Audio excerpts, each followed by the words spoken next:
Welcome to our channel. Today Bible verse in Tamil.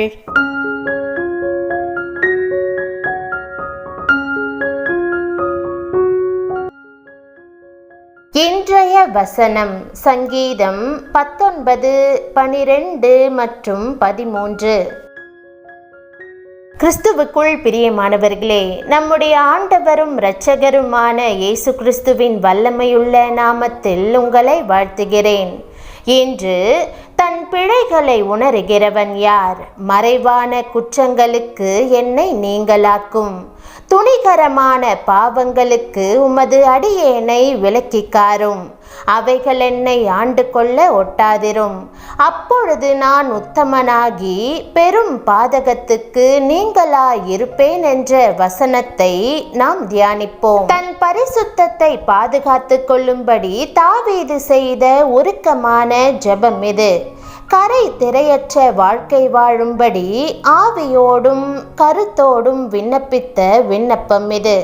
இந்த ஜெபத்தை ஒருவர் உண்மையாய் ஒவ்வொரு நாளும் ஜெபிப்பாரானால் உலகத்தின் அசுத்தங்களுக்கும் பாலியத்தின் இச்சைகளுக்கும் விலகி பாதுகாக்கப்படுவார். பாவத்தையும் அதன் வளர்ச்சியையும் 4 விதத்திலே நாம் காணலாம்.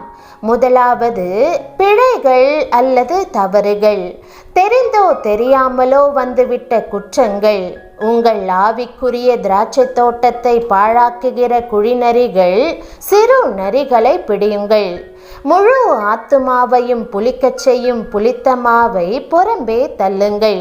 இரண்டாவது, மறைவான குற்றங்கள், மனைவிக்கு, கணவனுக்கு, பிள்ளைகளுக்கு மறைவாக செய்யும் இரகசிய பாவங்கள். அரசாங்கத்துக்கும் சட்டத்துக்கும் சமுதாயத்துக்கும் ஒருவேளை அவைகள் மறைந்திருக்கலாம்.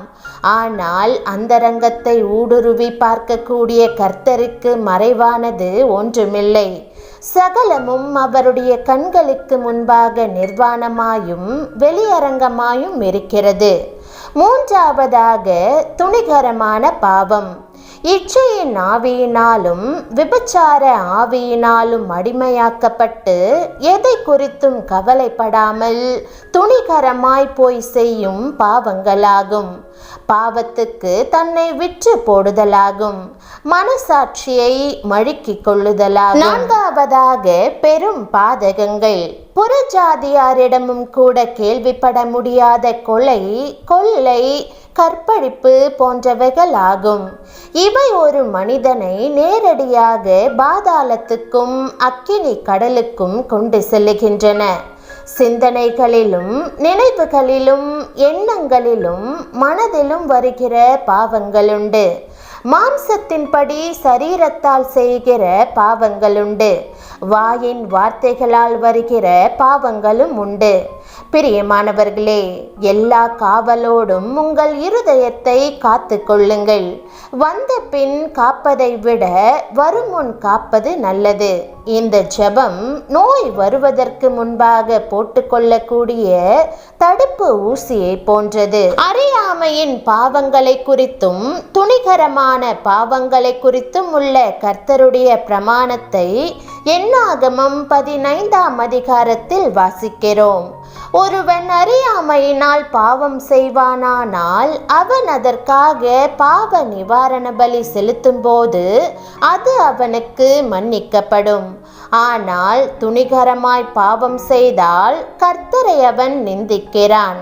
அந்த ஆத்துமா தன் ஜனத்தாரில் இராதபடிக்கு அறுப்புண்டு போகும். ஒரு தரம் பிரகாசிக்கப்பட்டும் பரம ஈவை ருசி பார்த்தும் பரிசுத்த ஆவியை பெற்றும் மறுதலித்து போனவர்கள் தேவனுடைய குமாரனை தாங்களே மறுபடியும் சிலுவையில் அறைந்து அவமானப்படுத்துகிறபடியால் மனம் திரும்புதற்கேதுவாய் அவர்களை மறுபடியும் புதுப்பிக்கிறது கூடாத காரியம். பிரியமானவர்களே, தங்கள் மனசாட்சி பாதிக்கப்படும்படியான எந்த குற்றத்திலும் சிக்கிவிடக்கூடாது. அவர்கள் உற்சாகமிழந்து போவார்கள், தலை குனிந்து நடப்பார்கள். கர்த்தருடைய வல்லமையும் அவர்கள் மேல் இறங்கி வருவதில்லை. பரிசுத்தமுள்ளவன் தைரியமுள்ளவன். அவன் சிங்கத்தைப் போல தைரியமாயிருக்கிறான். அவன் மந்திரவாதிகளுக்கும் பில்லி சூனியங்களுக்கும் பயப்படுவதில்லை. அவனுக்கு விரோதமாய் உருவாக்கப்படும் எந்த ஆயுதமும் வாய்க்காதே போகும். தாவீது பத்சேபாளிடத்தில் பாவத்தில் விழுந்தது ஒரு மறைவான குற்றமாகும். உலகத்தார் ஒருவேளை தாவீதை பாராட்டி விதவைக்கு வாழ்வு கொடுத்த உத்தமன் இறந்து போன தன் போர் சேவகனுடைய குடும்பத்தை கட்டி எழுப்பினான் என்று சொல்லி இருந்திருக்க கூடும். ஆனால் கர்த்தரின் பார்வையில் அது மகா கொடிய செயல், கொலை பாதகம். இந்த சிற்றின்பத்தை அனுபவித்ததின் நிமித்தம் தாவீதுக்கு எவ்வளவு தலைக்குனிவு, எவ்வளவு சாபங்கள். கர்த்தர் சொன்னார், நீ அந்தரங்கத்தில் பாவத்தை செய்தாய். நான் வெளியரங்கமாய் எல்லோருடைய கண்களும் காணும்படியாக உன்னுடைய ஸ்திரீகள் எல்லாம் சூரிய வெளிச்சத்திலே அவமானப்படும்படி செய்வேன் என்றார். மட்டுமல்ல, பட்டயம் தாவீதின் வீட்டை என்றென்றும் பின்தொடர்ந்து கொண்டே இருந்தது. மறைவான குற்றங்களை குறித்து கலங்கின தாவீது துணிகரமான பாவங்களுக்கும் தன்னை விலக்கி காக்கும்படி ஜெபிக்கிறார். கஞ்சாடையாய் விட்டுவிடுகிற மறைவான பாவங்கள் காலப்போக்கில் வளர்ந்து வளர்ந்து மனசாட்சியை மழுக்கிக் கொண்டு துணிகரமான பாவத்திற்குள் கொண்டு செல்லுகிறது. துணிகரமான பாவத்தினாலே பெரும் பாதகங்கள், சாபங்கள், தேவ கோபாக்கினைகள் குடும்பத்திற்குள் வந்து விடுகிறது. ஆகவே பாவங்கள் மறைவான நிலைமையில் இருக்கும்போதே நீங்கள் அவைகளை விட்டு விலகுவது நல்லது. ஒரு பழங்காலத்து கதை ஒன்று உண்டு. ஒரு சிறுவன் ஊசி ஒன்றை திருடி கொண்டு வந்த போது தாய் அதை கண்டிக்காமல் சந்தோஷமாய் எடுத்துக்கொண்டாள். பின்பு அவன் போக போக பெரிய பொருட்களை திருட ஆரம்பித்தான்.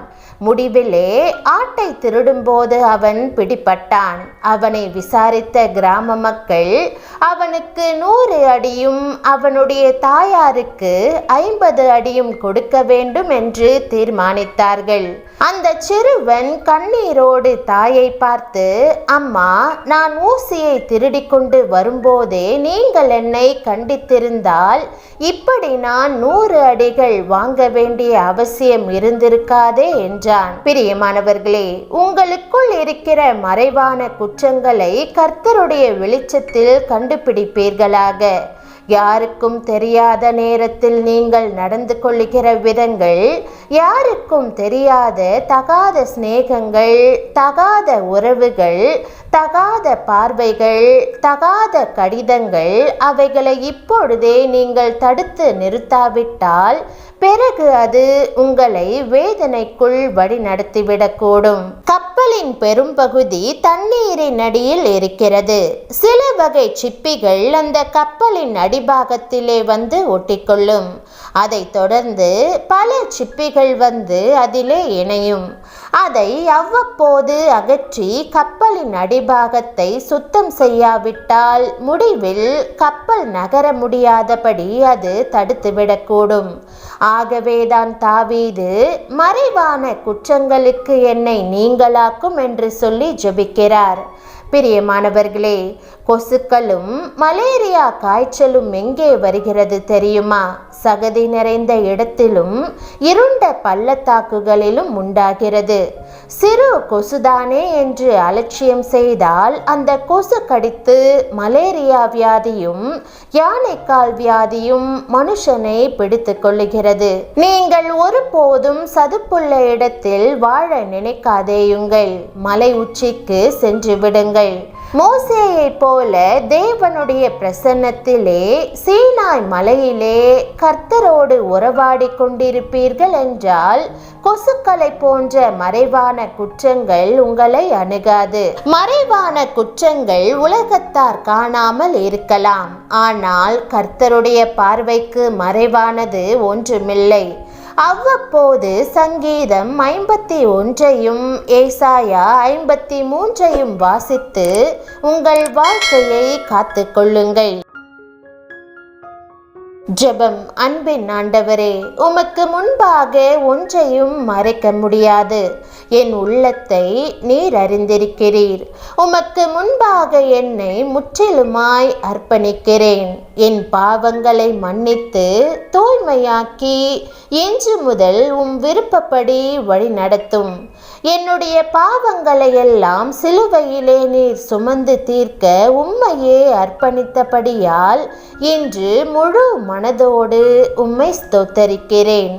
என்னில் ஒரு பாவமும் இல்லாதபடி எல்லாவற்றையும் அறிக்கை செய்து விட்டுவிட்டு என்னை ஒப்பு கொடுக்கிறேன். உம்முடைய இரட்சிப்பின் சந்தோஷத்தால் என்னை நிரப்பி ஆசீர்வதியும். என் வாழ்வில் என்னை சோதிக்கும் மிச்சையான சூழ்நிலைகளை எடுத்து போடும். உம்மை விட்டு என்னை பிரிக்கும் எல்லா சூழ்நிலைகளையும் மாற்றி போடும்.